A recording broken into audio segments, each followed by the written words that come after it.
Meus queridos, que a graça de Cristo se renove sobre cada história e sobre cada coração.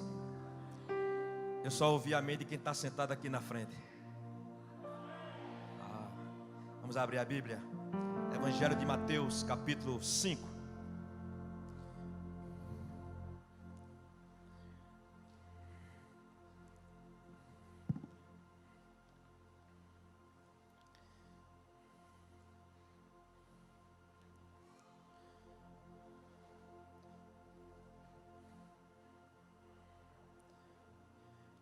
Evangelho de Mateus, capítulo 5. Ainda dentro da série Felicidade.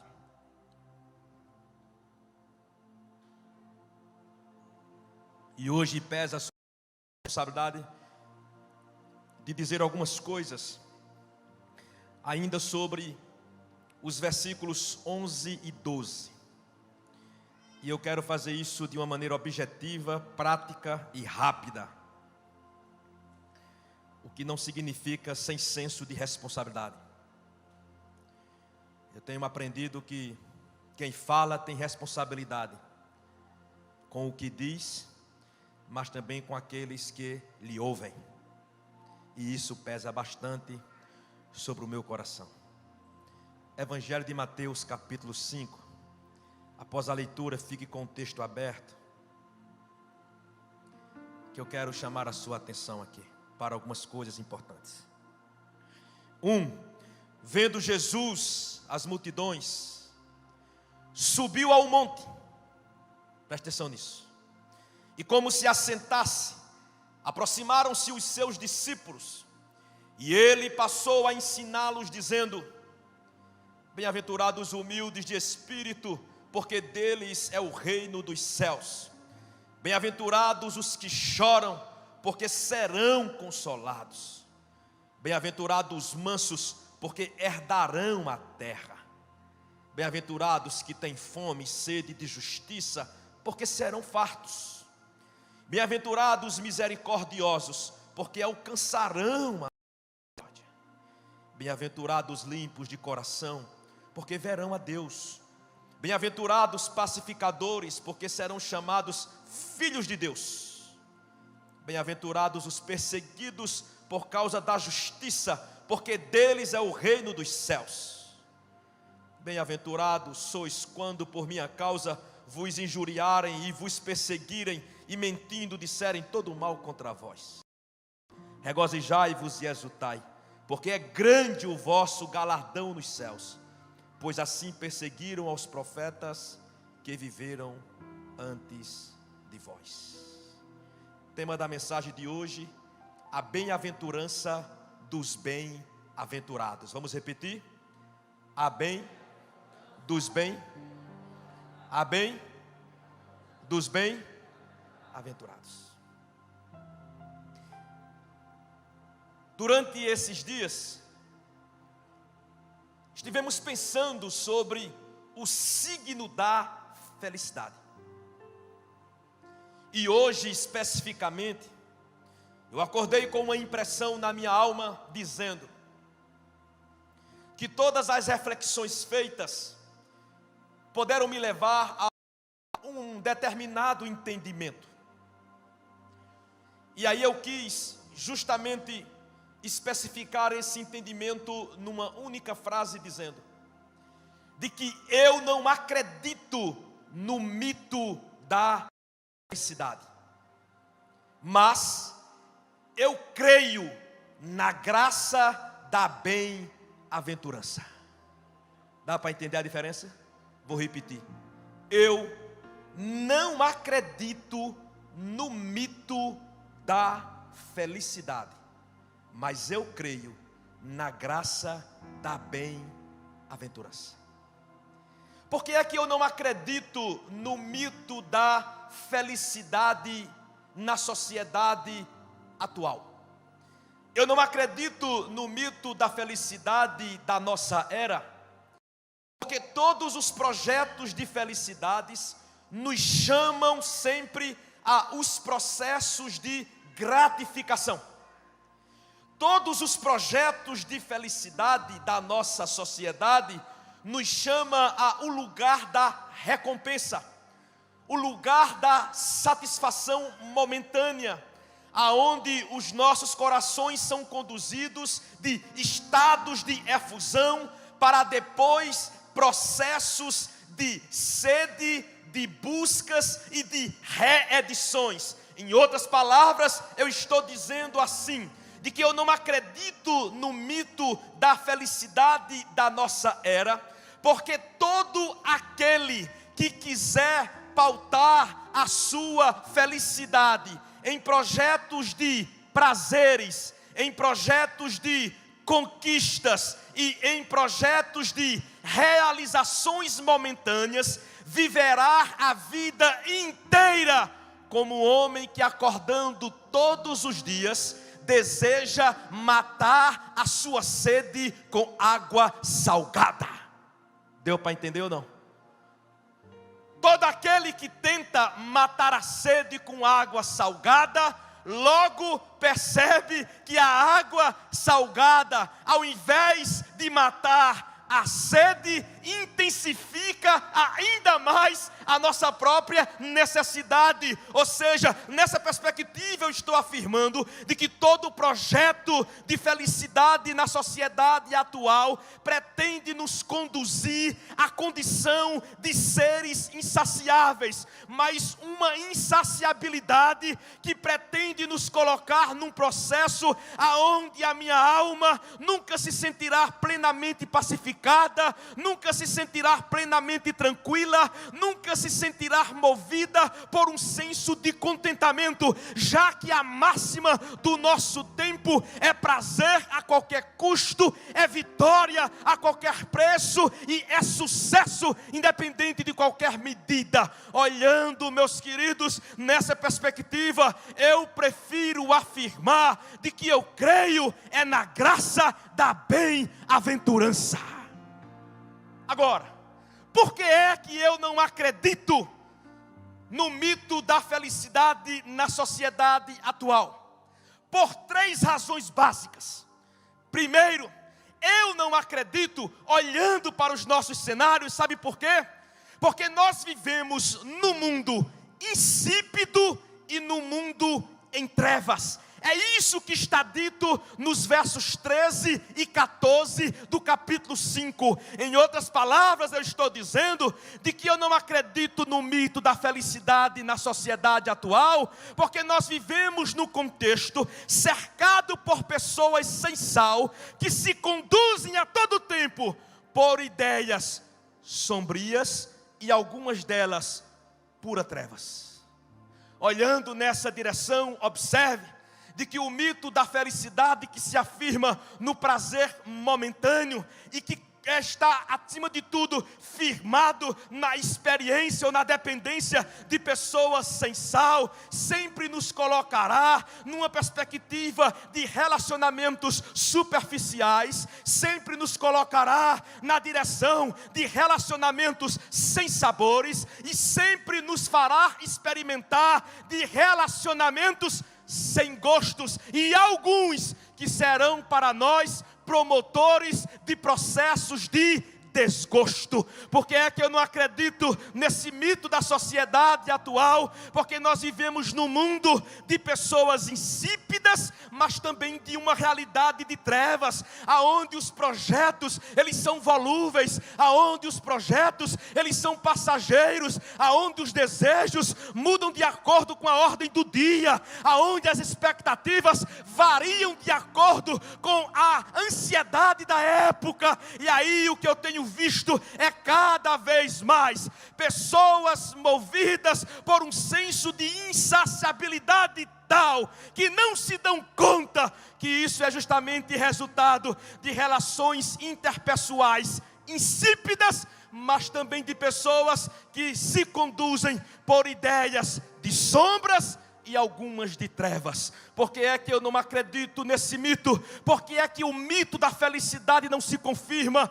2, porque nós vivemos numa época de pessoas conduzidas por corações duros e relacionamentos desgastados. Observe que é isso que está dito do verso 17 até o verso 42. O quadro que se coloca para nós aqui é um quadro onde as pessoas se movem tanto por sentimentos ruins e por causa disso, por uma grande indisposição de amar de verdade.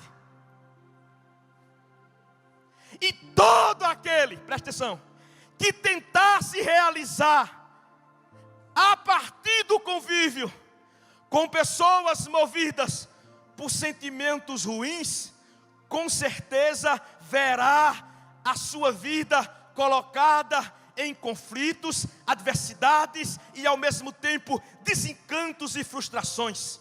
Todo aquele, meu querido ou minha querida, que tentar se pautar pelo senso de realização, na dependência de pessoas que vêm de processos de desgastes, automaticamente encontrará nessas pessoas, acima de tudo, uma indisposição para fazer o bem e amar de verdade. É por isso que Jesus, em Mateus capítulo 5, ele vai falar da experiência do ódio, do adultério, do homicídio, da vingança e de tudo mais. E o quadro que Jesus está propondo para nós aqui é um quadro de pessoas de corações duros, mas também de sentimentos desgastados.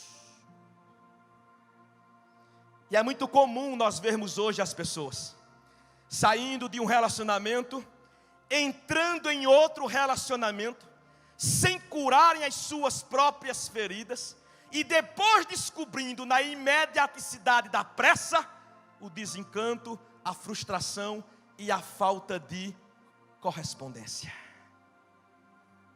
A nossa sociedade, uma sociedade hedonista, que se move pelo signo do prazer, é uma sociedade onde as pessoas se sentem insaciáveis do ponto de vista dos afetos, mas também é uma sociedade onde as pessoas, elas não se dão conta que à medida em que elas se encostam em corações secos, ao invés de encontrarem mananciais de amor, haverão de encontrar, na verdade, corações fechados, inclusive por dentro, marcados pelos cadeados da desconfiança, marcados pelos cadeados do desprezo, marcado pelos cadeados da traição. E é gente que até quer se relacionar, mas que diz ao mesmo tempo que não tem mais disposição para crer no amor e para acreditar que uma relação saudável pode ser na sua vida promotora do bem que ela espera. Isso não tem aqui não, porque a única pessoa que tem defeito aqui sou eu.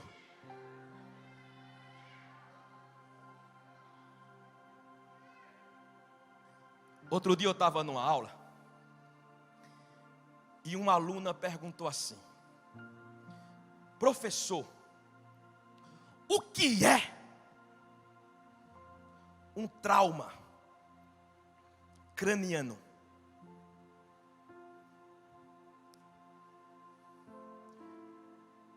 Eu disse, o trauma craniano é o resultado de um mergulho profundo numa pessoa rasa.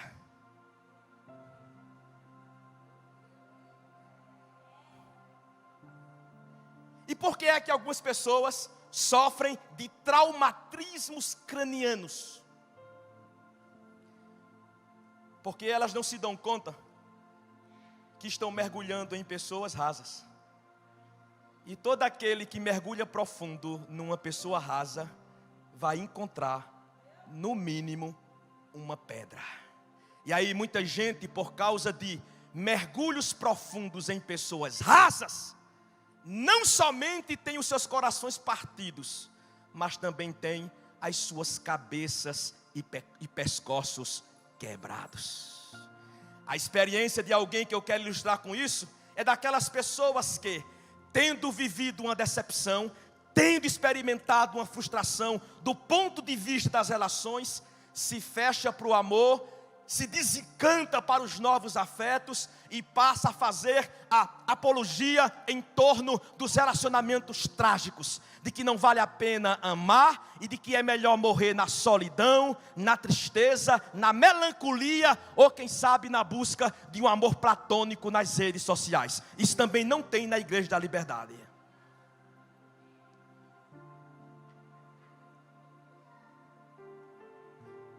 3. Por que é que eu não acredito no mito da felicidade? Porque vivemos num mundo insípido e em trevas, de pessoas sem sal e de ideias de sombras. 2. Porque vivemos num mundo de pessoas portadoras de corações duros e sentimentos desgastados, gente amarga e indisposta para o bem e para o amor. 3. Porque vivemos numa realidade onde a vida cada vez mais se torna difícil, mas também se torna precária. O que Cristo coloca para nós no capítulo 5 é que o nosso tempo é um tempo onde as reações e as convivências sociais, elas se transformam cada vez mais em processos repetitivos ou processos de repetição de dores, de sofrimento e de caos. O que a gente encontra por dentro disso é um profundo processo de acentuação da sede. Gente que ao invés de parar para pensar sobre aquilo que está fazendo de si mesmo, simplesmente fecha os olhos e começa a repetir comportamentos, começa a repetir ideias, começa a repetir conceitos, sem se dar conta que muitas vezes isso não lhe traz contentamento e que jamais essas mesmas coisas lhe trarão um norte e um sentido para a sua própria história. Eu não acredito no mito da felicidade na sociedade atual, porque ele não tem se confirmado, e ele não tem se confirmado do ponto de vista de todos os âmbitos, seja do ponto de vista econômico, seja do ponto de vista intelectual, seja do ponto de vista emocional, e digo mais, até mesmo do ponto de vista religioso e a cultura do sucesso. Por sentimentos ruins, mas também por uma profunda indisposição para o bem. Por que é que eu não acredito no mito da felicidade? Porque ele não se confirma, porque nós vivemos uma vida difícil e que se torna cada vez precária à medida em que as pessoas não se dão conta de que ao invés de encontrarem saúde, elas estão adoecendo e também adoecendo os outros, inclusive aqueles que estão à sua volta. É por isso que o mito da felicidade não se confirma. Mas a pergunta que se faz é: se o mito da felicidade não se confirma, por que é que eu posso crer na bem-aventurança? Na possibilidade de não ser apenas feliz, mas de ser mais do que feliz. Olha a ousadia de Jesus. Jesus nunca falou de felicidade, mas ele disse que ser mais do que feliz é possível. E o que é que me leva a crer nisso? Mateus capítulo 5, acompanhe comigo. Sabe por que eu acredito que isso é possível? Que o bem-aventurado, ele alcance a bem-aventurança, ele seja mais do que feliz? Sabe como é que isso pode se tornar realidade nas nossas experiências? Segundo Jesus, de 3 modos. Presta atenção. Jesus diz que o bem-aventurado poderá alcançar a bem-aventurança, sabe quando? Quando ele fizer a passagem do monte para o enfrentamento do vale. Veja que coisa extraordinária nesse texto. Versículo 1. A Bíblia diz que Jesus sobe ao monte. E lá do monte, ele diz assim: bem-aventurados são os humildes de espírito, porque deles é o reino dos céus. Bem-aventurados são os que choram, porque eles serão consolados. Bem-aventurados são os mansos, porque eles herdarão a terra. Bem-aventurados que têm fome e sede de justiça, porque serão fartos. Bem-aventurados os misericordiosos, porque alcançarão misericórdia. Bem-aventurados limpos de coração, porque estes verão a Deus. Bem-aventurados pacificadores, porque serão chamados filhos de Deus. Bem-aventurados perseguidos por causa da justiça, porque deles é o reino dos céus. E bem-aventurados sois vós, quando por minha causa vos injuriarem e vos perseguirem, e mentindo disserem todo mal contra vós. Ele diz: regozijai-vos e exultai, porque é grande o vosso galardão nos céus. Agora veja, sabe qual é a impressão que eu tenho quando eu leio Jesus fazendo isso? É que ele tenta elevar as almas dos discípulos ao lugar mais próximo dos céus, o monte e o céu. Mas é interessante também, veja, que à medida em que Jesus se coloca no monte e diz para os discípulos qual é o alto padrão de vida que Deus tem determinado para os seus discípulos, lá do topo do monte, ele visualiza o vale, e lá do monte, ele visualiza o horizonte da terra, uma terra sem sal, que está apodrecendo, e uma terra em trevas, para quem qualquer escuro é claro. Aí é interessante que, se no verso 1, ele se afirma no monte, e chama os discípulos para o alto padrão do que significa ser filho de Deus, depois ele vem e foca no vale sem sal, mas também no vale das trevas, a fim de nos ensinar que quem quer ser bem-aventurado deverá aprender que o caminho não é o do isolamento, que o caminho não é o do distanciamento, mas que o caminho é aquele da ousadia, aonde eu acordo todos os dias, movidos por essas bem-aventuranças, mas ao mesmo tempo sem medo de enfrentar a vida dura que acontece aqui no vale. É por isso que do versículo 13 até o final do capítulo 5, ele vai falar de coisas difíceis. Mundo em trevas, mundo apodrecendo sem sal, as pessoas jurando coisas e descumprindo seus acordos, adultério, homicídio, confusão, ódio, degradação da vida humana. Aí Jesus diz assim, que quem de fato quer alcançar a bem-aventurança, precisa ter a ousadia de fazer a passagem do monte para o vale, porque para Jesus, a vida do reino de Deus não é uma vida que nos aliena, não é uma vida que nos transporta para uma realidade de ilusão, mas é uma vida que nos capacita a enfrentar os desafios aqui embaixo, olhando nos olhos, enfrentando cada dia de uma vez, sem ter medo de perder a própria alma, mas acreditando que no mundo de pessoas arrogantes, você poderá ser feliz, optando pela humildade, que no mundo onde as pessoas choram, você poderá ser feliz, à medida em que é um instrumento de consolo, de que no mundo onde as pessoas são zangadas e bravas, você poderá ser feliz, se movendo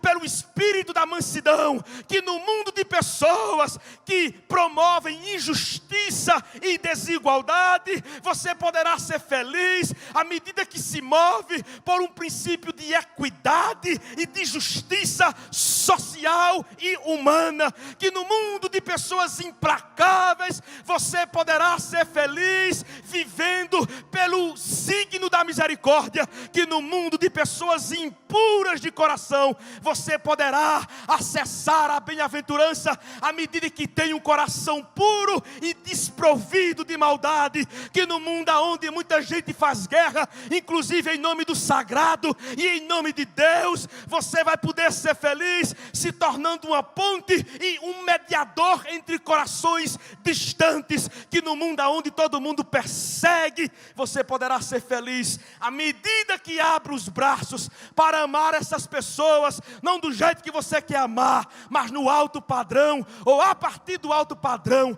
que Deus tem colocado e tem proposto para todo aquele e aquela que se identifica com o projeto do reino de Deus. Sabe o que é que Jesus está dizendo? É que bem-aventurança não é uma conquista, mas é um projeto de espiritualidade para o nosso dia a dia. Por isso que espiritualidade não é meta, não é alvo. Espiritualidade é caminho. E todo mundo deseja uma felicidade para sempre. E aí Jesus diz que quem quiser viver felicidade para sempre vai ter que ter a coragem de descer do monte, de onde recebe de Cristo graça, força, misericórdia, e enfrentar o seu dia a dia, não como um cidadão do mundo implacável, mas como um verdadeiro e autêntico cidadão do reino. Diga amém, diga amém. É por isso que tem muita gente que pensa assim, que pode ser mais feliz deixando os outros para trás. Jesus diz: quer ser feliz, aprenda a amar esses outros de verdade, porque felicidade é continuidade, é projeto em constante construção. E Jesus nunca disse que veio para nos tirar do mundo a fim de construirmos os nossos currais cristãos, reformados, pentecostais, tradicionais, religiosos, católicos e até ateístas. Ele disse: de maneira nenhuma, eu não vim aqui, não foi para alienar ninguém, mas aquele que crer em mim e se deixar mover por esse espírito de contracultura, mesmo no mundo de morte, vai viver vida, mesmo no mundo de tristeza, vai experimentar alegria, mesmo no mundo de desigualdade, vai promover pontes, mesmo no mundo caído, vai executar levantes, mesmo no mundo de desencantos, vai ser a pessoa que vai carregar dentro de si a força da maior de todas as esperanças. Diga amém.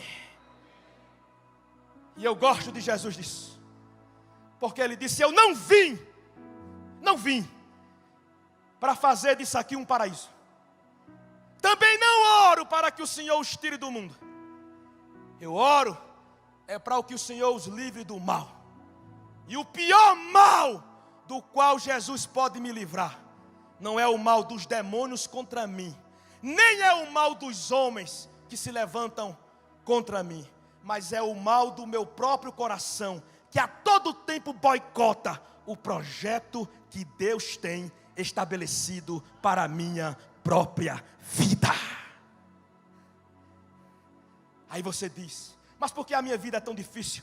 Porque eu enfrento tantos embates, porque tantas lutas, porque tantas dificuldades. Sabe por quê, irmãos? Porque sem angústia ninguém cresce.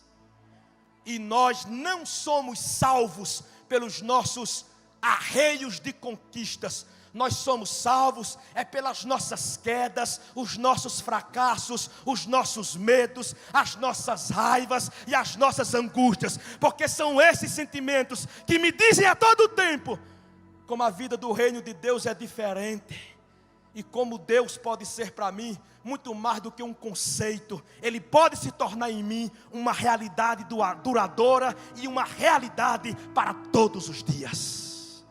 Quer ser feliz? Enfrente seus embates no vale. Quer ser feliz? Enfrente suas lutas de todos os dias. Quer ser feliz? Enfrente os seus desacordos.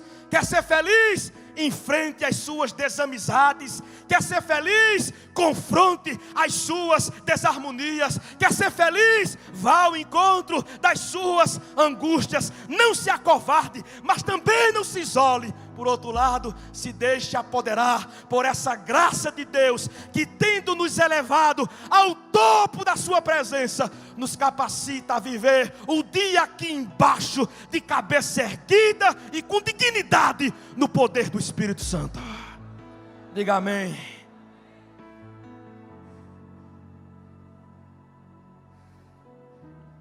Ele vai ao monte. Lá do monte ele vê o vale. Do monte ele diz: eu sei como vocês poderão ser bem-aventurados. Ouviram como é? Aprenderam direitinho? Agora veja, eu não tenho projeto de monte para ninguém. Eu tenho um projeto de vida. E a vida de verdade não acontece no monte. A vida de verdade acontece aqui. Porque é aqui que a gente mostra quem de fato é cidadão do reino de Deus. 2. Como é que é possível a bem-aventurança? Articulando as disposições do espírito humano ao princípio qualificador das relações. Presta atenção. Articulando o princípio qualificador das relações humanas ao espírito humano. E qual é a resposta que Jesus dá? E qual é o princípio que deve nos nortear? Jesus diz assim, que o princípio que deve nos nortear está lá no final do capítulo 5. No versículo 43, quando ele diz: ouvistes o que foi dito, amarás o teu próximo e odiarás a teu inimigo. Essa é a lógica do mundo. Eu, porém, vos digo: amai os vossos inimigos e orai pelos que vos perseguem, para que vos torneis filhos do vosso Pai Celeste, porque Ele faz nascer o seu sol sobre maus e bons, e vi chuva sobre justos e injustos. Porque se amardes os que vos amam, que recompensas tendes? Não fazem os publicanos também o mesmo? E se saudardes somente os que são pentecostais, reformados, evangélicos, protestantes, os vossos irmãos, que fazeis mais? Os ateus também saúdam os ateus. Os espíritas também saúdam os espíritas. Os Hare Krishnas também saúdam os Hare Krishnas. Isso é normal entre quem pertence a grupos e se identifica com eles. O contracultural, o anormal do mundo e do que é normal para Deus é amar aqueles que não nos amam. E aí ele está dizendo assim: quer alcançar a bem-aventurança? Articule o princípio do amor e o aplique a todas as áreas e questões da sua vida. E aí você vai ver que aquilo que era um peso vai se tornar leve, que aquilo que é uma carga vai se transformar em algo possível de ser enfrentado. E aí o que Jesus nos diz é que somente na decisão de amar de verdade eu posso encontrar cura. Somente na decisão de amar de verdade eu preservo o meu coração de se transformar numa caixa de Pandora da amargura. Somente na decisão de amar eu amadureço nas minhas emoções. E somente na decisão de amar eu salvo a minha alma do mundo e da cultura do caos. Em outras palavras, só o amor nos salva.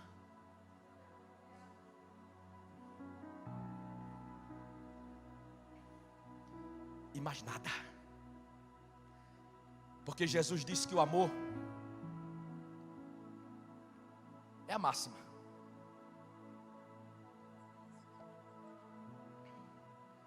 A Siri está dizendo que o meu tempo acabou. Ou a Siri, como queiram. Ela fala. É um oráculo que tenta comunicar que o tempo acabou. Mas não é um oráculo capaz de determinar que a história termina quando a desilusão chegar.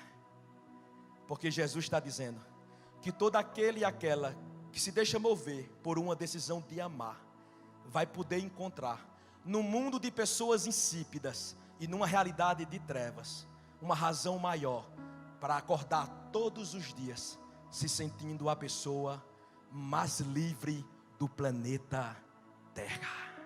Porque não há decisão que nos liberte mais de nós mesmos do que a decisão do amor.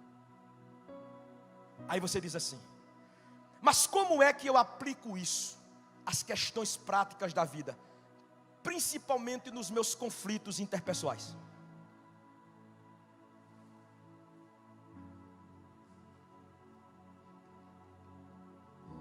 De duas formas.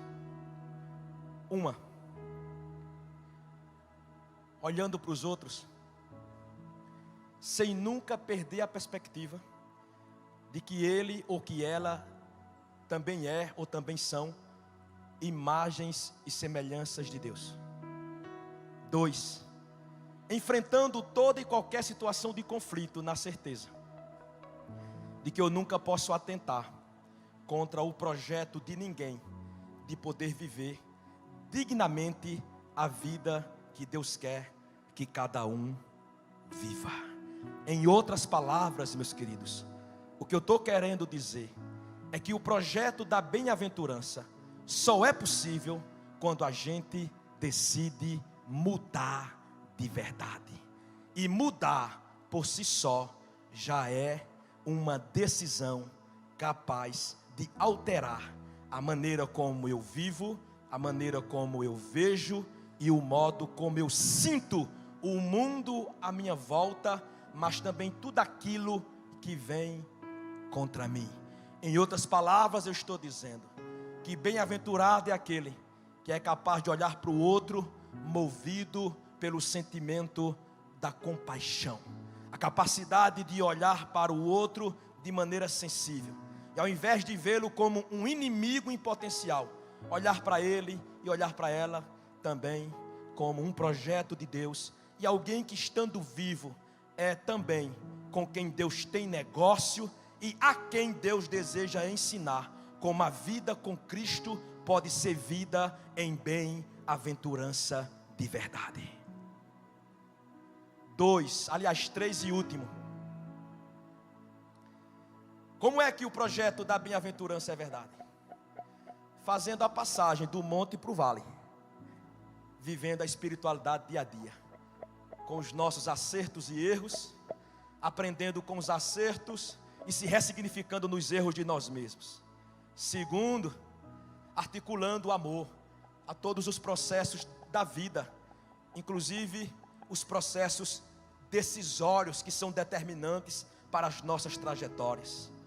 3, promovendo, meus irmãos, preste atenção nisso, a unificação entre o reino de Deus e o mundo. Veja que coisa interessante.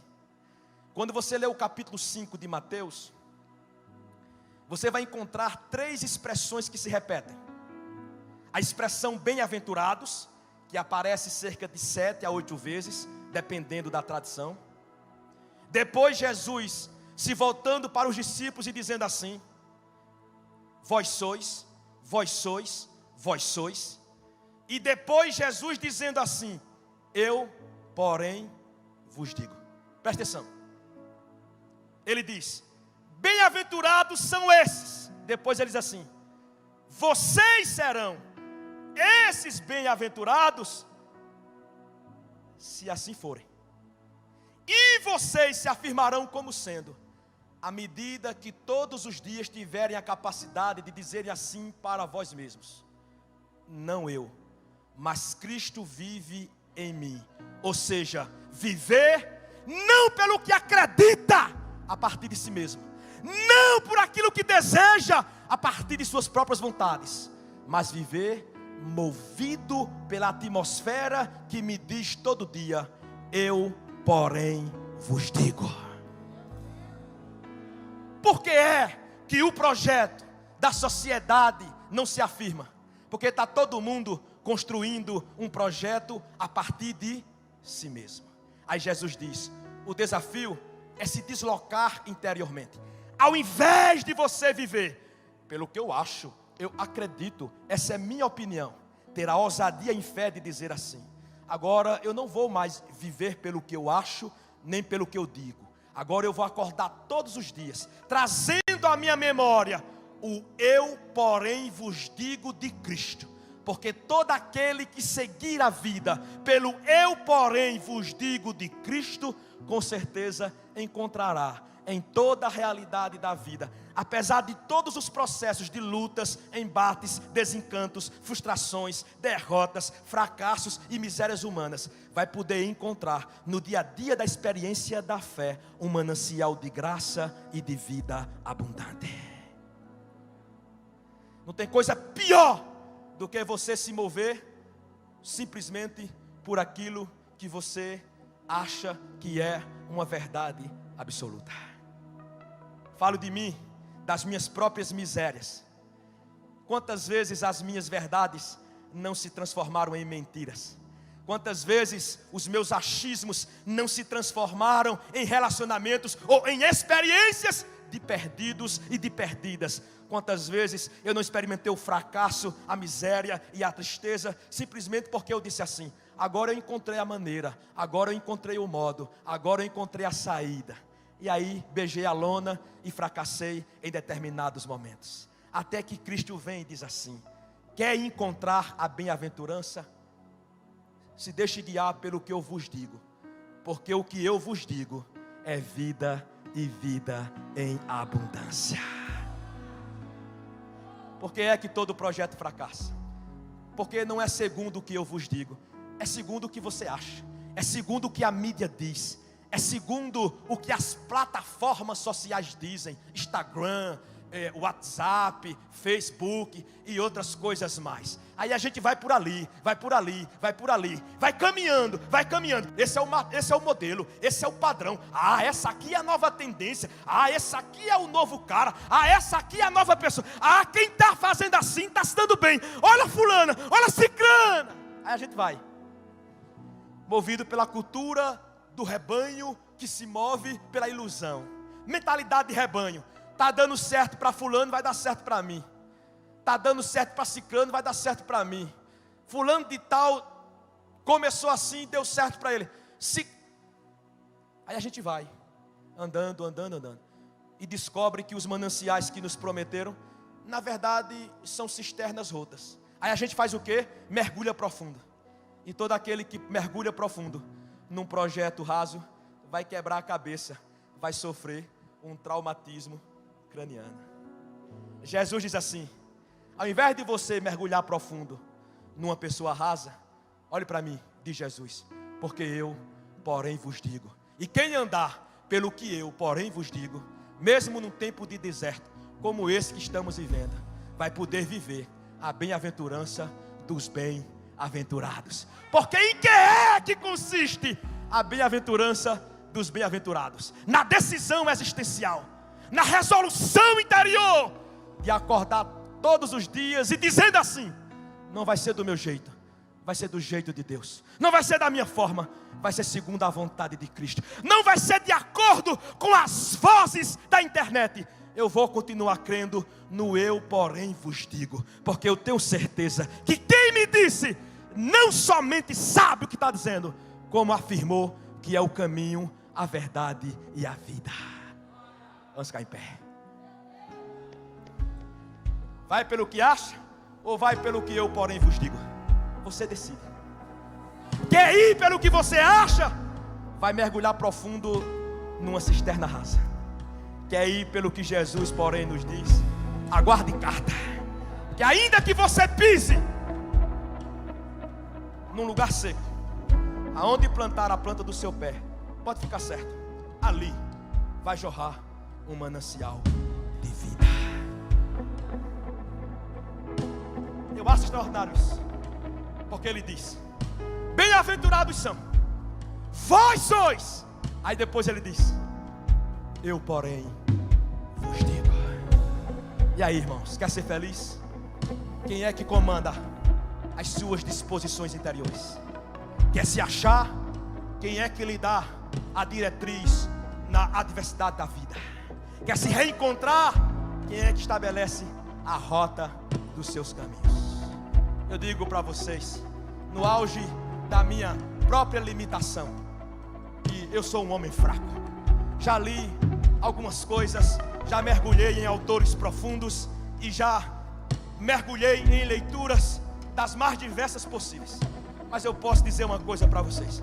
Eu estou com 44 anos, espero morrer logo logo. Mas veja, eu estou ainda para ver alguém que foi capaz de dizer as coisas que só Jesus diz, e que, ouvindo o que Jesus diz, não tinha encontrado nele um manancial de vida e de vida em bem-aventuranças. Já li bastante coisa, já conversei com bastante gente, mas eu ainda continuo, aos 44 anos de vida, tentando acordar todas as manhãs, abrir esse livro, de preferência no extraordinário Evangelho de Marcos, simplesmente para ouvir ele dizendo assim: é novo dia, filho, os desafios continuam aí, o vale é duro, mas se lembre, eu porém vos digo, eu porém vos digo, eu porém vos digo, eu porém vos digo, eu porém vos digo.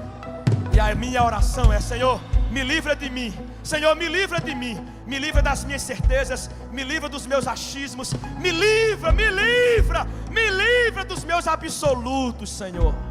Torna meu coração sensível ao que tu dizes, porque bem-aventurado é aquele que no mundo de pessoas insípidas e de realidades de trevas são capazes de viver pelo que eu, porém, vos digo. Assim diz o Senhor. Ai, irmãos, eu adoro essa reflexão. Ela nasceu no meu coração hoje à tarde, e como ela tem me ensinado das últimas horas para cá. Agora tem uma questão. Pastora, pode subir aqui, por gentileza. Já vou terminar. 9h10, era 40 minutos, né? Pronto, estou obedecendo.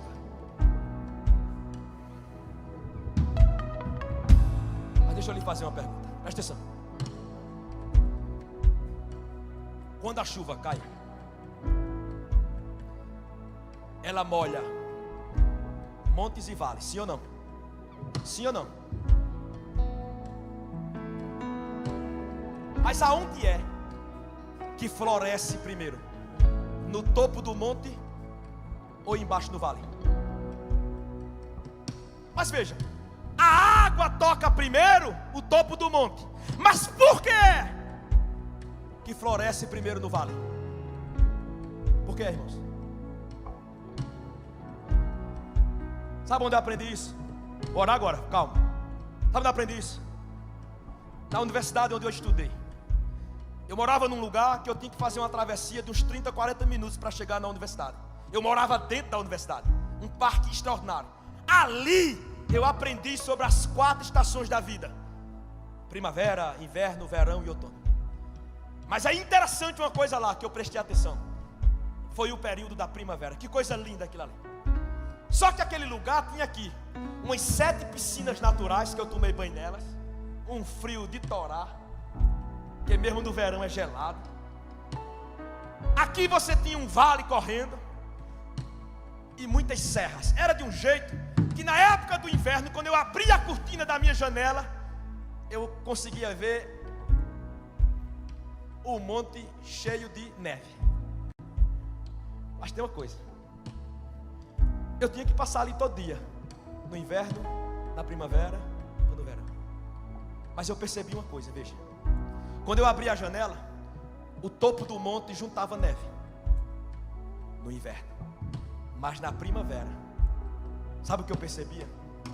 É que o topo do monte continuava cego, sem vegetação. E aqui embaixo, as flores nasciam primeiro.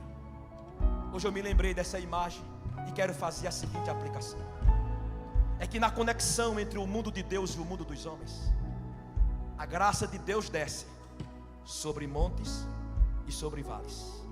Mas sabe onde é que ela provoca a bem-aventurança?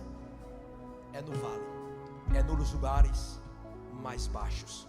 O que me diz, irmãos, que o projeto de Deus para a gente é um projeto aonde a sua graça haverá de florescer em nós, à medida em que eu for capaz de descendo no monte, me quebrantar aqui no vale e me deixar envolver pelos seus mananciais. Quer florescer? Passeie no vale, porque só no vale é que a água junta, e é lá que as flores nascem primeiro. Em outras palavras, reconheçamos que o eu, porém, vos digo de Jesus é melhor do que aquilo que eu mesmo acho.